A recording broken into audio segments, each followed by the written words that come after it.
Entonces, en definiciones les coloqué aquí algo chiquito y es qué es un empiema y qué es un absceso y unas imágenes como para ubicarnos un poco. Entonces, empiema es una infección supurativa que, por lo que encontré, es rara y ocurre más frecuente debido a una extensión directa de una infección local que ya está establecida en un foco. Entonces, pues principalmente son subdurales y esta es la imagen como característica que encontré en dibujos. Y como absceso es una colección focal dentro del parenquima cerebral que puede resultar de una complicación de una variedad de infecciones, de traumas o de cirugías que más adelante igualmente veremos. Entonces, la diferencia, ven que aquí está, es una colección mucho más focalizada y esta ya es una infección supurativa. Bueno, ahora enfocándonos un poco más en empiema subdural. Es una, como les dije anteriormente, es una infección supurativa que está formada en el espacio subdural. Va a ocurrir principalmente es por extensión directa de una infección, como les decía, que está localizada y que está, digamos que cercana al sistema nervioso central. Vamos a tener que es una diseminación intracraneal, que se puede dar una diseminación intracraneal también, dado por las venas diploicas, y esto está normalmente asociado a tromboflebitis. Y el empiema subdural, las principales etiologías que están asociadas son sinusitis paranasal y la otitis media crónica, como les decía, infecciones localizadas que están cercanas. Bueno, entre la clínica la vamos a encontrar muy variada, pero pues principalmente vamos a encontrar cefalea, fiebre, sensibilidad de senos paranasales, náuseas y vómito, vamos a ver un déficit neurológico, puede haber rigidez nucal. En el 75% de los casos está asociado a convulsiones, pueden haber alteraciones del discurso, como les decía anteriormente también pues que el estado mental esté alterado y digamos ya un poco más podemos ver síntomas de presión intracraneana elevada, lo cual vamos a ver reflejado en las náuseas, el vómito, el papiledema y en algunos casos la hemiparesia. Entonces, en posibles etiologías de empiema vamos a encontrar estreptococo, estafilococos, bacilos gram negativos aerobios y otros microorganismos que sean anaerobios, tanto cocos como bacilos. Pero pues digamos que ese es como en el orden de importancia en etiologías. Aquí básicamente les quería mostrar, era esto, es un empiema, fue tomado de este artículo, pero este es un empiema subdural. Entonces lo que vamos a ver es las diferentes, digamos, coloraciones según la fase en la que la encontremos en la resonancia. Entonces, tratamiento, lo que encontré es que se realiza un drenaje quirúrgico y antibióticos de amplio espectro que van a estar basados básicamente es en los microorganismos que aislamos en el momento de realizar el drenaje.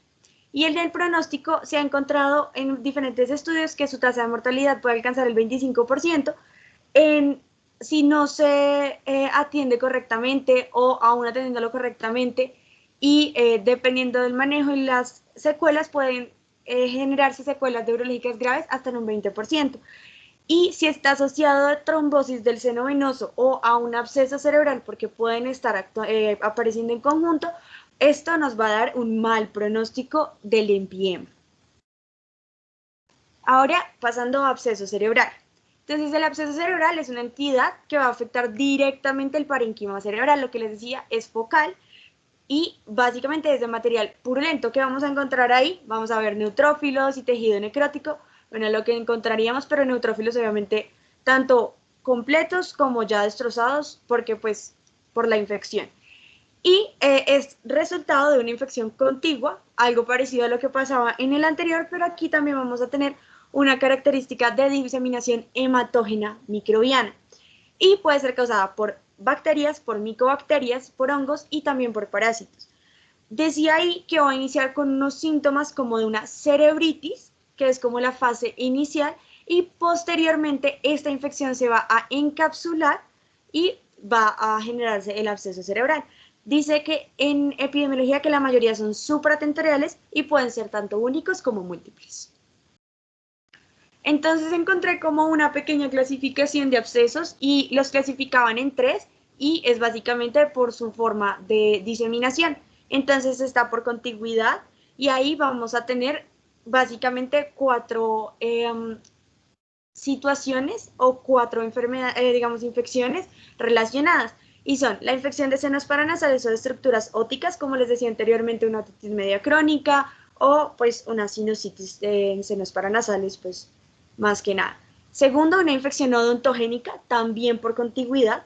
También podemos ver por infecciones toracopulmonares, o ellos también hablaban de una inoculación directa porque se generó un trauma y allí se inició el foco infeccioso, o por procedimientos neuroquirúrgicos directamente, y dice que la causa de contigüidad es la mitad de los casos reportados.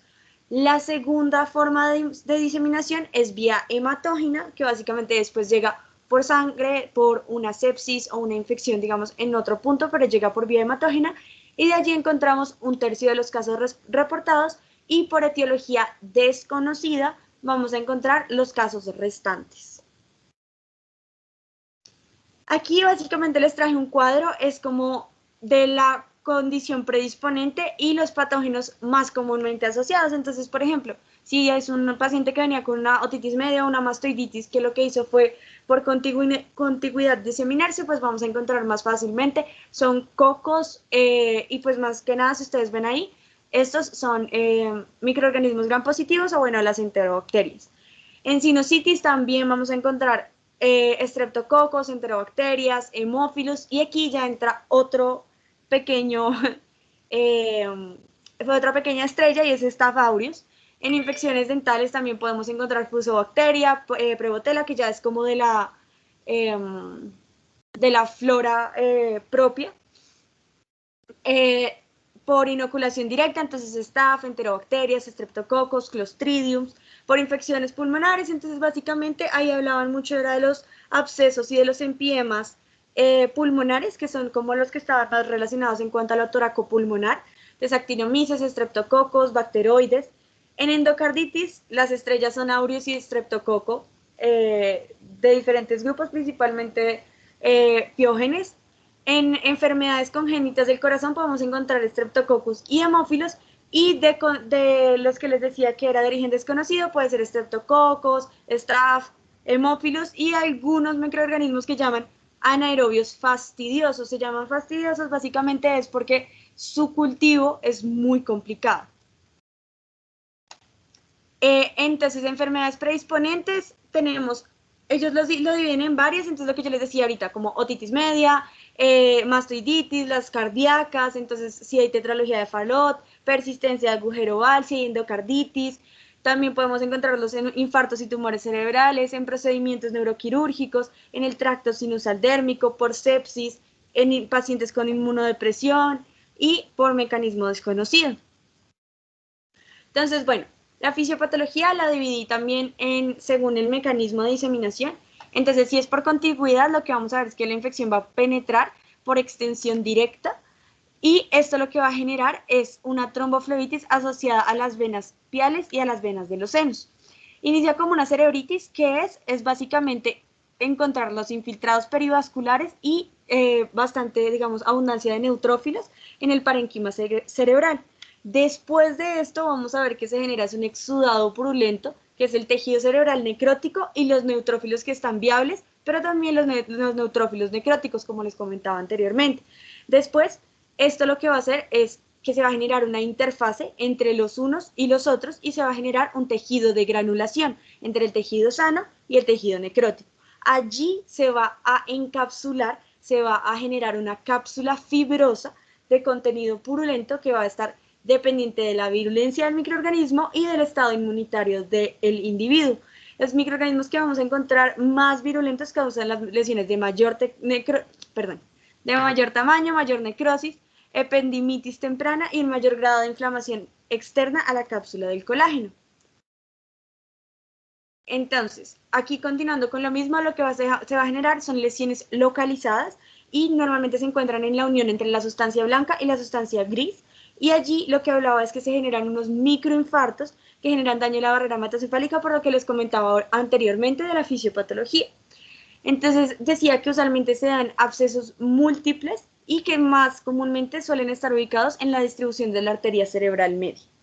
Las condiciones predisponentes ya se las comenté anteriormente, aquí las volví a nombrar como por la fisiopatología. La clínica, entonces, vamos a encontrar es que puede ser rigidez nucal en el 15%, va a ser occipital o puede que se haya generado un drenaje hacia los ventrículos y esto también me genere rigidez nucal. También puedo encontrar dolor que puede ser localizado, gradual o repentino que no va a mejorar con medicamentos, o sea, le doy medicamentos y no mejora. Se puede también presentar una cefalea que puede ser lateralizada o focalizada, llaman ellos, y eso se puede dar hasta en un 69% de los casos. Un aumento de la presión intracraneana que me genera náuseas, vómito, déficit de pares craneanas y dice que es bastante común que la presente. Y en menos del 50% se puede generar una alteración del estado de conciencia que puede ir desde una letargia progresiva hasta el coma. Hablaban de una tríada como clásica de los pacientes que tienen abscesos, que es cefalea más fiebre más déficit neurológico focal, pero también decía que solo la presentan el 20% de los pacientes, entonces tampoco nos podemos fiar que si no la tiene, no tiene eso, porque pues es posible que sí lo tenga. Aquí básicamente les coloqué como la presencia de los síntomas y como el porcentaje en que se presentan cuando tienen un absceso y pues básicamente es principalmente esto. Hay unas diferencias entre la literatura como pueden ver acá, pero pues básicamente lo que quiere decir es que en bastantes de los casos se va a presentar la cefalea y esto se da pues por el mismo proceso inflamatorio que está sucediendo. ¿Cómo lo vamos a examinar? Entonces ellos hablaban de hacer una escala de Glasgow para mirar el nivel de conciencia de base. Se puede encontrar también papiledema si la presión intracraneana es alta y podemos mirar signos neurológicos variados que van a depender del sitio. Entonces, si este absceso está presente en el lóbulo frontal, vamos a ver alteración del estado mental, cambios comportamentales, hemiparesia, déficit motor en el discurso, o sea, al momento de hablar tienen déficit en la parte muscular. Si vamos a ver que lo tienen en el lóbulo temporal, podemos encontrar afasia, si está en el lóbulo dominante, o defectos en el campo visual. Si está en el cerebelo, podemos encontrar ataxia, nistagmus o dismetría. Si es en el tallo, puede haber parálisis de pares craneanos o puede haber hemiparesia, y también se puede encontrar hidrocefalia obstructiva, en parte también por lo que les dije, que a veces pueden drenar hacia los ventrículos. Entonces, causas, aquí les traje algunas, principalmente por lo que pueden ver, es streptococo y staph, pero también pueden haber bacterias gram negativas o bacilos gram positivos, como bacteroides, también pueden encontrar Actinomyces y Mycobacterium, podemos encontrar hemófilos, y poco comunes, pero que también me lo pueden generar, son algunos hongos y parásitos. ¿Qué factores de riesgo me podrían predisponer también a esto? Entonces puede ser la edad, puede dar a cualquier edad, pero es mucho más raro que suceda en niños. Sexo, se han visto en varios estudios que hay predominancia masculina en la presencia de abscesos por encima de la femenina. Puede haber un foco subyacente o otras condiciones médicas que aumenten el riesgo de absceso, como les decía anteriormente, endocarditis, un empiema o un absceso en la parte toracopulmonar. Podemos ver también el foco de infección contigua, si ha habido sinusitis, meningitis bacteriana, procedimientos dentales o infecciones igual. El uso de drogas intravenosas, porque básicamente muchas veces no se tiene como obviamente el cuidado y se puede generar una infección, una inoculación directa de un microorganismo. En pacientes con inmunocompromiso, si han tenido traumas craneales o neurocirugía, igual por trauma directo. Cardiopulmonar, encontramos entonces endocarditis, enfermedad cardíaca congénita cianosante, enfermedades supurativas del pulmón, y misceláneas son algunas que nombran ahí como que son posibles, pero no están como tan presentes como factores de riesgo. Ahora, para el diagnóstico vamos a tener un diagnóstico microbiológico y un diagnóstico por imágenes. Claramente, además de la clínica, pues porque la clínica, como ven, también se puede compartir con otras etiologías. Entonces, en el microbiológico vamos a ver aspirado de la secreción que obtuvimos, o pues digamos del líquido, y se va a ver un gram, se hace un cultivo especial, se pueden hacer cultivos aerobios y anaeróbicos, dice que siempre igualmente hacerlos, pero que solamente el 68% van a salir positivos. Si bien es una alta tasa, pues estamos dejando un 32% por fuera. Se hace un examen histopatológico y si hay una sospecha de toxoplasmosis por nexo o por algún factor predisponente, podemos utilizar técnicas de inmunohistoquímica especiales para observarlo. También se puede mirar la serología en pacientes con VIH, igual para descartar toxo, o se pueden tomar biomarcadores como los glóbulos blancos, la BSG y la PCR, básicamente para ver marcadores de infección y de inflamación. En imágenes, entonces tenemos principalmente dos: tomografía con contraste y resonancia magnética. Entonces, la resonancia magnética tiene la ventaja de tener mayor sensibilidad y una detección más temprana, pero el tema obviamente es costo-efectividad, y en la tomografía podemos hacer una evaluación rápida en pacientes que tenemos sospecha de un absceso. La fase inicial vamos a ver áreas de baja atenuación. En los abscesos ya como la segunda fase vamos a ver es un centro hipodenso y un anillo periférico que va a estar hiperdenso, y esto se va a dar es por un reflejo de la vascularización de la cápsula del absceso. Y en la fase tardía no vamos a diferenciar el centro del anillo porque pues ya digamos esa hiperdensidad no está. Y en la resonancia lo que les comentaba, y pues principalmente tenemos que en T1 podemos ver una cápsula como un borde discreto, ISO o algo hiperintenso. Si utilizamos T2 vamos a ver un borde hipointenso con un edema circundante con marcada intensidad, y hay una opción y es hacer resonancia magnética con realce de gadolinio, que este sí nos va a permitir ver el absceso central, el anillo periférico y el edema circundante. Entonces, lo que hacemos es que en la resonancia magnética podemos ver la difusión, y se ha visto que la difusión aumenta sensibilidad y especificidad en la diferenciación entre absceso y metástasis a distancia de algún cáncer. Dice que se debe hacer, se hace el diagnóstico y se debe repetir la neuroimagen, dice ahí que cada 2 semanas por 3 meses, para ver cómo es la respuesta al antibiótico y bueno, al manejo que se le está dando. En cuanto al tratamiento, entonces son 4 pilares. Reducir o eliminar el absceso cuando este sea posible mediante aspiración o excisión. Lo segundo es que esto se puede hacer guiado por tomografía estereotáxica, y esto nos ayuda para diagnóstico y también de forma terapéutica porque vamos a disminuir la inflamación y pues a drenar el principal foco. Y la otra es la craniotomía con excisión de absceso. Lo siguiente es erradicar la infección inicial, la cual nos generó como tal el factor predisponente. Entonces ahí podemos usar antibióticos empíricos que son prioritarios después de obtener cultivos. Entonces lo importante es, porque si obtenemos los cultivos podemos saber la resistencia del microorganismo, pero no significa que esto, hasta que no tengamos el resultado, no podamos iniciar el medicamento, sino la idea es hacer los cultivos e iniciar un antibiótico empírico. ¿Cómo se hace? Según antecedentes del paciente, la patogenia que tenemos presuntivamente según los antecedentes del paciente, y que tenemos que tener muy en cuenta que los antibióticos deben cruzar barrera hematoencefálica. Entonces aquí nos hablan de unas clasificaciones y es un paciente que tiene absceso cerebral pero no está asociado a trauma o a neurocirugía. Lo que podemos utilizar es cefalosporinas de tercera o cuarta generación más metronidazol. Ahora, si sospechamos que es de vía hematógena, le vamos a adicionar vancomicina.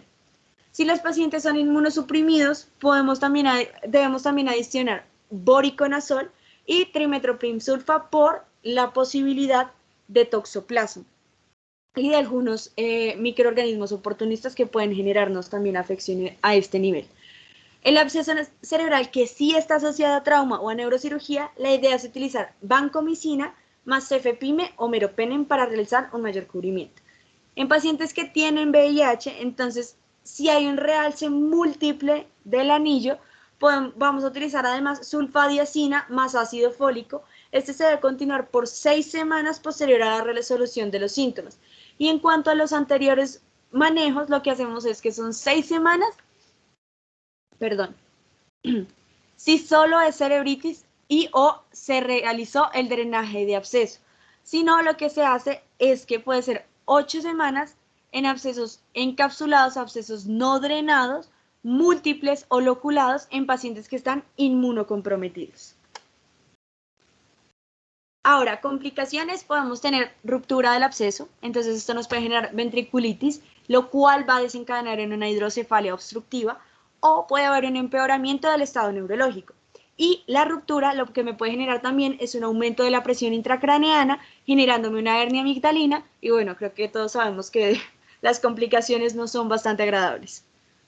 Como pronóstico, con el tratamiento adecuado, vamos a ver que el 70% de pacientes se van a recuperar con las mínimas secuelas. La morbilidad que puede dejar esta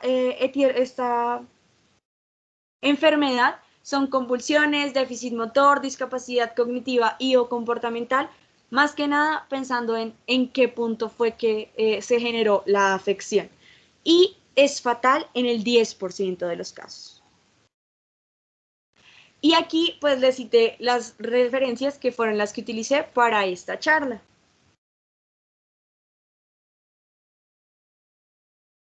La verdad, digamos que me basé en bastante bibliografía, dado que pues del tema no se encontraba como tan fácil.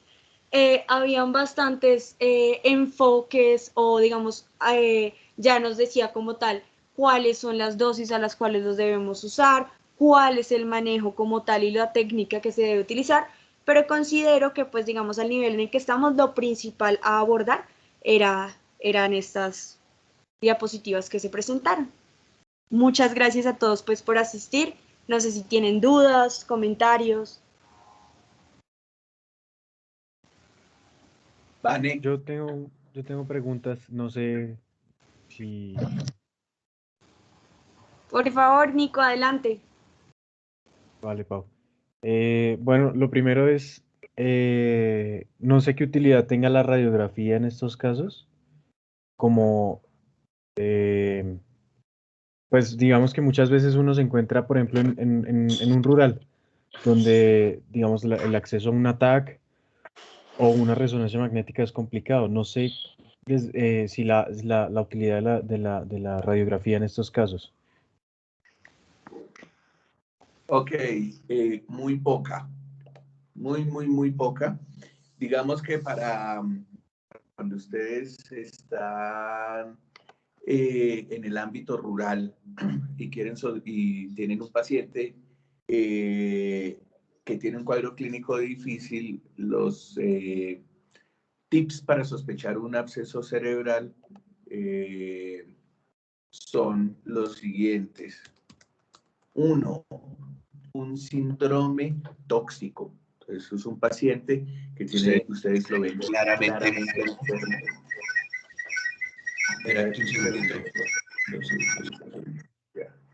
Un paciente que está claramente enfermo.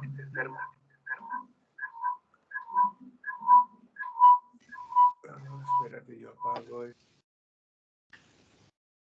Si quiere, mutees en el otro, doctor, y aprende ese, el de la cámara.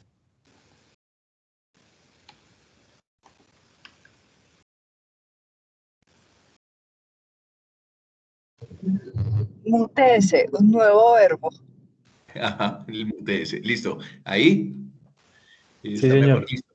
Entonces, miren, un síndrome séptico, un síndrome tóxico, que ustedes ven que el paciente está comprometido en su aspecto general, en su línea general.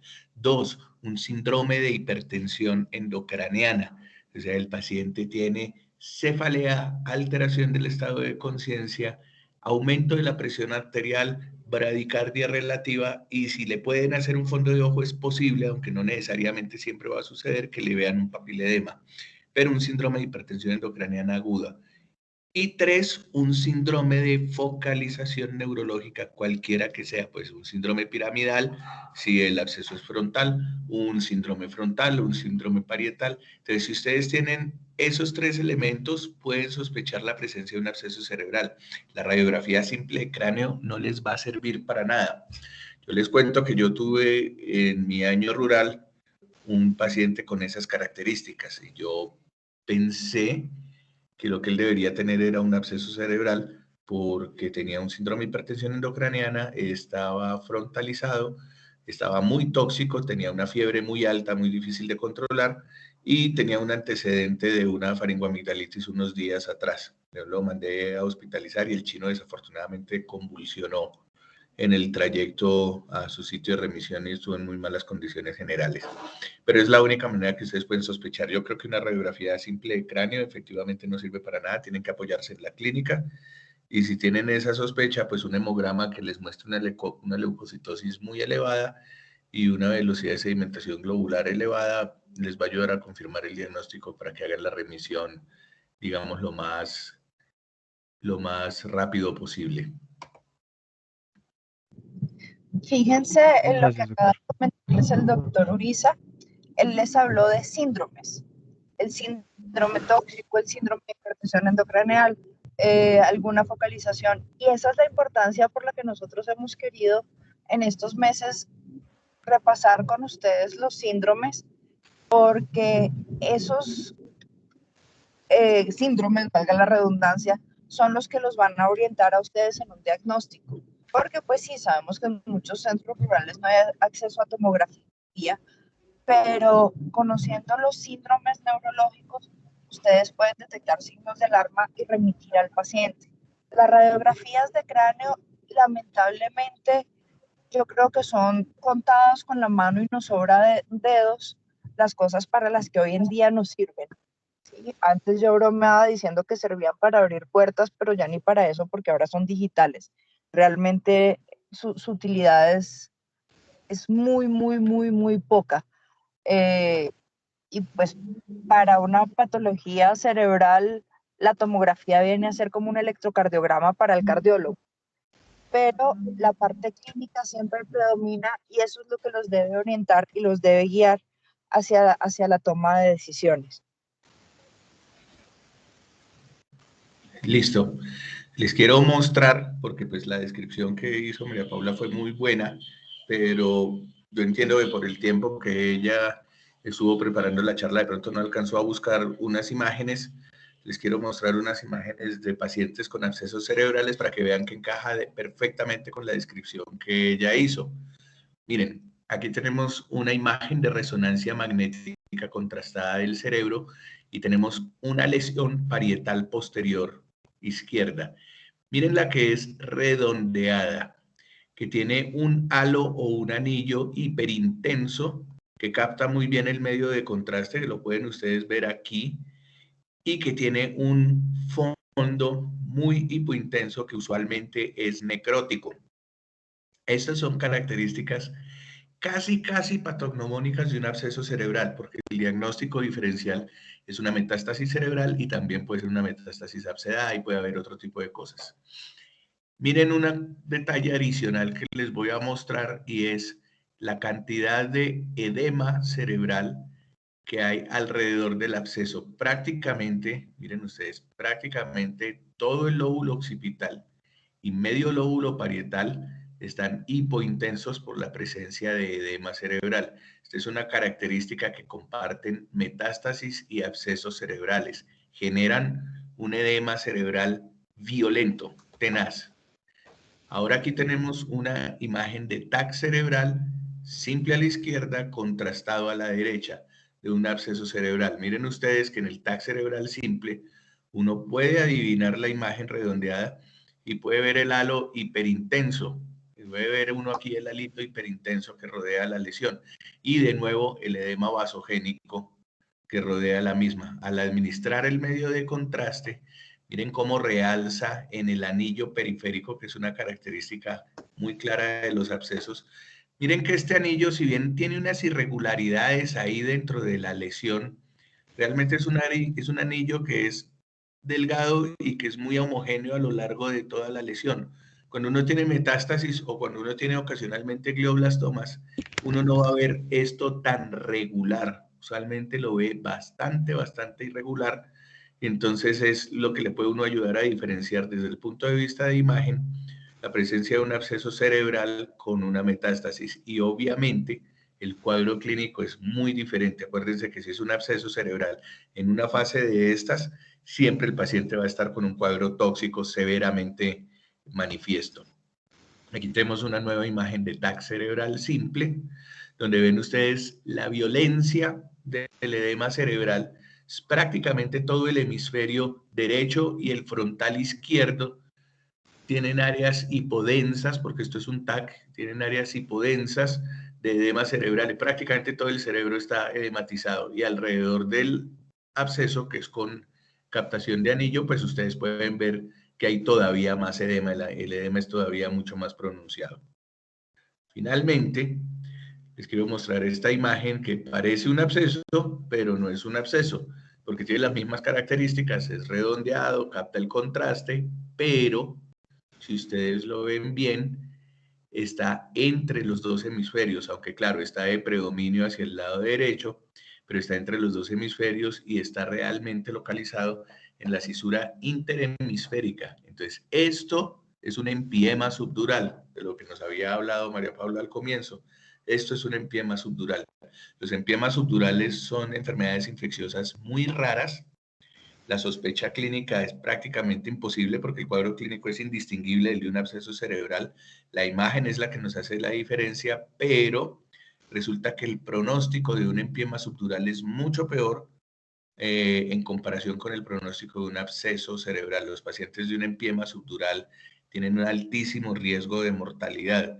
Entonces, este es un cuadro clínico que cuando se logra establecer el diagnóstico, hay que hacer lo posible desde el punto de vista quirúrgico por el paciente porque son enfermedades que tienen una alta mortalidad.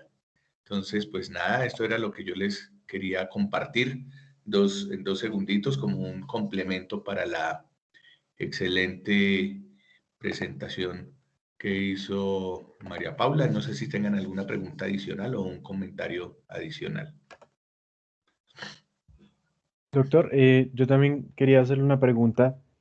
¿Hay alguna indicación para el drenaje? Es decir, en la medida del absceso, en el tamaño o del empiema, en el tamaño del empiema o el absceso, digamos, algún parámetro específico en el cual, digamos, acá ya hay que drenar y antes de esto no se haga? Si son muy chiquitos no se drenan, pero la inmensa mayoría, si tienen por arriba de 15 centímetros cúbicos de volumen calculado, requieren drenaje quirúrgico. Listo, doctor. Ujú.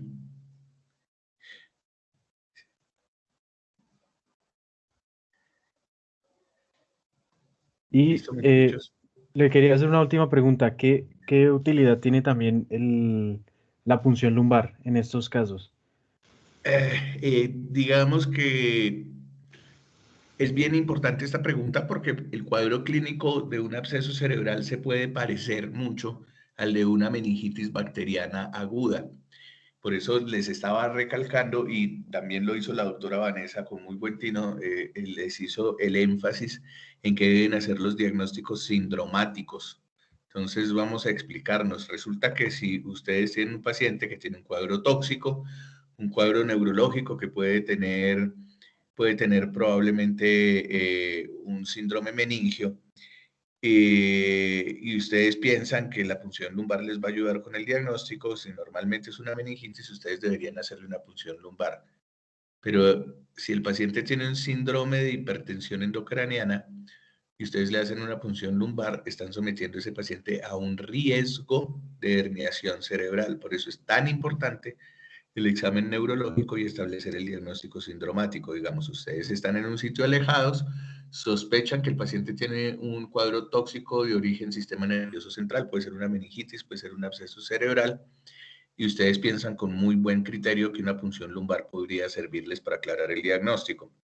Si uno hace una punción lumbar en un absceso cerebral, va a tener un líquido con pleocitosis y seguramente va a tener un líquido con hiperproteinorraquia y con hipoglucorraquia, pero el paciente tiene un riesgo alto de fallecer debido a una herniación cerebral por la descompresión abajo y un absceso arriba con un aumento, con un efecto de masa y una herniación a través del agujero magno, una herniación cerebelosa subsecuente. Entonces, si ustedes no tienen una imagen y el paciente tiene un cuadro clínico que sugiere fuertemente un síndrome de hipertensión endocraniana, lo mejor es abstenerse de realizar una punción lumbar porque pueden hacerle más daño a su paciente del que le están haciendo. Ahora, supongamos que por cualquier razón terminaron haciéndole una punción lumbar. Es muy importante siempre en esos casos, si ustedes tienen alguna sospecha, hacer una punción lumbar con manometría. ¿Cómo se hace eso? Ustedes cogen un simple equipo de venoclisis, lo cortan más o menos a unos 30 centímetros, porque los equipos de venoclisis usualmente son muy largos, y lo conectan a su espinocat donde están haciendo la punción lumbar, y miren qué tanto sube la columna de líquido en la venoclisis. Ustedes cogen el equipo de venoclisis y lo suben hacia arriba, que está conectado de la agujita, y lo suben hacia arriba simplemente por gravedad. Se va a formar una columna de líquido que está subiendo.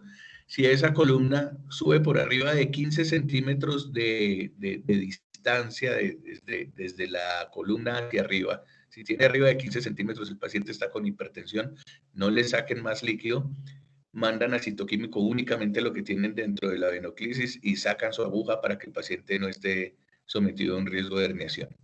Ese es un tip que les puede servir. Listo, doctor. Muchísimas gracias. Un gusto.